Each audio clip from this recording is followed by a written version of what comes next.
د مخکې ورځو کې زمونږ دعوت تبلیغ سره د پاکستان او د پښتنو یو ګلوکار چې هغه منسلک شوی او الحمدلله د دې د وجې نه ډېرو خلکو زندګۍ بدلې شوې د دعوت تبلیغ د وجې نه او د هغې د وجې نه الله د هغې هغه آخري زندګي یا چې څومره پاتې هغه الله ښایسته کي نو هغه په تبلیغ کې لګېدلی و ټوله زندګي الله بدله کړې وه چې څنګه جنید جمشید لګېدلی و داسې کرکټران لګېدلي دي غټ غټ خلک لګېدلي دي غټ غټ اداکاران لګېدلي دي نو داسې هغه هم په دعوت تبلیغ کې لګېدلی نو بیا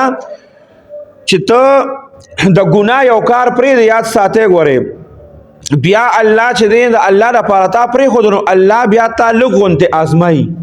په تا باندې لږه غونتې سختي راولي په تا چې کله سختي راولي که نه نو هغه سختۍ نه بعد بیا په تا باندې پخپله راته راځي ګورې جنید جمشید چې ګلوکاري پرېښې وه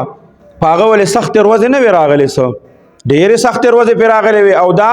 زمونږ دا پښتون رور چې دی دې خلکو ته ګیلې کوي چې هغه سره طارق جمیل صاحب ودرېده او پلانکي علما ورسره ودرېده دا علما خو هغه خو کاروبار شروع کو ورسره ودرېدل که نه نو ته کاروبار چې تا شروع کړی وی او تا سره بیا شیخ ادریس صاحب د هغه نوم باقاعده تا اخیستی دی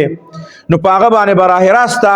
حمله کړی او اعتراض دی پې کړی دی چې هغه را سره نو ته څه کاروبار چې تا شروع کړی وی او تا شیخ صاحب ته ویلي او بیا تا له شیخ صاحب نه وې راغلی نور پښتانه علما کرام تا له نه وې راغلی نو تا به بیا ګیله کړی و نو تا خو څه کاروبار شروع کړی نه دی تا هغې ته دعوت نه دی ورکړی نو د هغې نه مخکې د هغې نه ګیله کول چې کوم دي نو دا ښه خبره نه ده او دا یاد ساتئ ګورې دا د پنجاب طرف ته یو وکیلو ډیر غټ وکیلو هغه سره خپل آفس یې جدا او بیا آفس کې به هغه سره نور وکیلان چې وو هغې به ورسره کار کو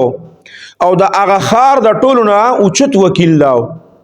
او دا پیر صاحب دا واقعه په خپل کتاب کې لیکلی د پیر ذوالفقار نقشبندي صاحب رحمت الله علیه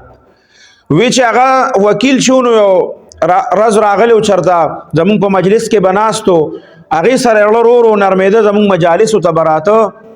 نو بس یو ورځ راغې چونکې وی زمونږ کور والا چې دی زنانه هغې زنانو سره خبره کوي مونږ ته سړي راځي نو ځان سره کور والا م راوستل به بیا د هغې ورو زندګي بدله شوه نو یو ورځ راغې وی چې زه بیت کومه وی ما ورته چې ټیک ده بس بیت یې وکړه بیا به ولا مونږ لږ لږ سبقونه ورکول چې داسې مه کوئ داسې څوک چې بیت وکړي خپله طریقه ده یو ورځ وی کور والا سره راغې کور والدن نه زمونږ زنانو سره او دې بار ما ته وایي چې ما او کور والا سره ما مشوره وکړه چې زما دا وکالت کار چې کوم دی نو دی کې خو اکثر دروغي داسې کیسونه چې ما راشي ما ته پته ده چې دا د دې کس دا حق نه دی زه ناحقه کیس کوم پیسې ګټم او دا دروغ چې کوم دی دا زه رښتیا ثابتوم ښه دروغي خو زه رښتیا ثابتوم نو زمونږ په دې کې داسې کیسونه مونږ له راځي نو دا خو چې زه دا کیسونه کوم نو دا خو ګناه ده که نه او دلته کې زه تاسو نه بیت شوی ما نو زه داسې کومه چې زه دا وکالت که ما پرېښوده نو څنګه وی نو پیر صاحب فرمایل چې ما ورته وویل چې نه ته خپله پیشه مه پرېږده دا خو ته په ښه طریقه باندې هم کولی شي ته د دروغو او غلط کیسونه چې دي دا مه اخله دا پرېږده وی ما وی چې زه ټیک ده خو زمونږ په پیشه کې خو تش دروغ دي نو چې ما له بیا څوک راشي که رابه نه شي وی زه د هغه ټایم د خپل ښار د ټولو مالدار ترینو خلکو کې زما شمارو بس وی ماله چې به څوک راتله کیس به یې راته مخې ته کېښوده ما چې به کیس وکته هغه به ناحق دغه ما به ورته وویل چې یاره دا خو زه نه کوم دا خو دروغ دي کروڑونو روپو کیس به ما به ریجیکټ که ختم به شو ډاړه بل چا به وکړه ورو چې دی نو زما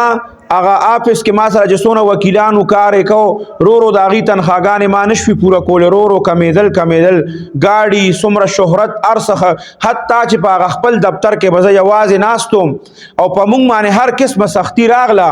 په کور کې په موږ باندې سختۍ شروع شوې داسې سختۍ شروع شوې چې ما ته به دا اندازه لګېده که چېرې دې وخت کې میلمانه راله یا څوک راله نو د هغې د دې روټۍ او د دې څیز بندوبست به الله څنګه کوي دومره په ما باندې سختی راغله ګاډي هر څه ختم دا الله دې ازماو دې وخت کې نو دا پښتون چې کوم دی دا ګلوکار دی الله ازمایش راولي په انسان باندې چې ته یو د ګناه کار پرېږدې او دیندارۍ طرف ته لاړ شې دا وکیل وایي زه الله ازماولم وایي ډېره سختي را باندې راله کور والا ته به ما کتل چې یاره زنانه ډېرې زر دغه کېږي د هغې هغه ایمان زمانه مضبوط و ما ته به وایي چې ګوره بس په الله باندې هر څه پرېږده خپل آفس ته ځه او ګورو به حتی چې د غافس کرایان بیلون هر څه شاټ شو، ډیره سخته زندگی شوه. بس وی چې کله 2-3 کاله په دې کې تیر شو په سختۍ کې، دغه علاقې خلکو ته پته ولګېده چې دا خو ډیر قابل ترین وکیل دی او دی غلط کیسونه اوس ناخلي. بیا هغه خلک واړه واړه کیسونه ور ما طرف ته روان شو چې جانه بچا مالدار کس و، هغه به ځمکه نیولې وه، کور به یې ترې نیولی و، دکان به یې ترې نیولی و، هغه به ما پسې په مزه مزه راتله، ما به د هغې کیسونه شروع کړه، لږې لږې پیسې به مې ترې اخیستې، هغه حالات رو رو ټیک کېدل. بیا په هغې کې داسې مالدار خلک چې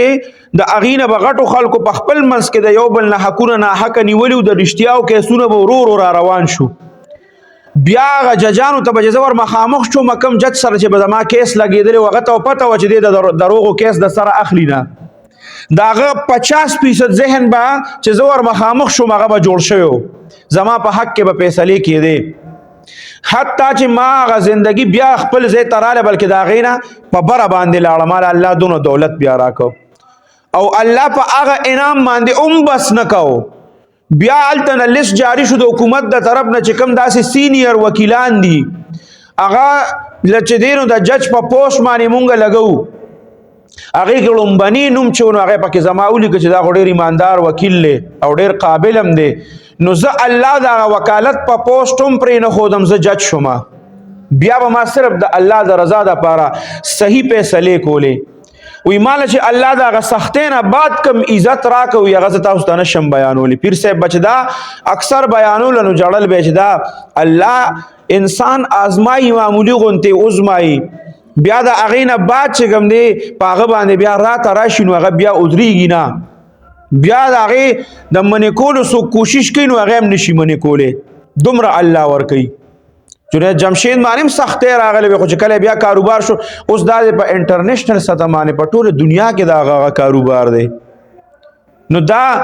الله په انسان باندې سختی خو دغه وخت کې لږ غونډې ځان سړی کنټرول کړي، لږ غونډې دغه وکړي نو په واپس هغه خپل دینداري او دا څیزونه پرې نه دي. نو الله چې دی نو بیا ولا لار کولو کی نه چاته فریاد وکي، بس په ځان باندې تیری چې یا الله ستا د طرف نه ده، ستا دپاره مې هر څه پرېښي دي، یا الله دا هر څه به ته ټیک کې، تا ته ما ځان پرېښی دی. خو چې بیا ولا الله هر څه ټیک کړي دي که نه،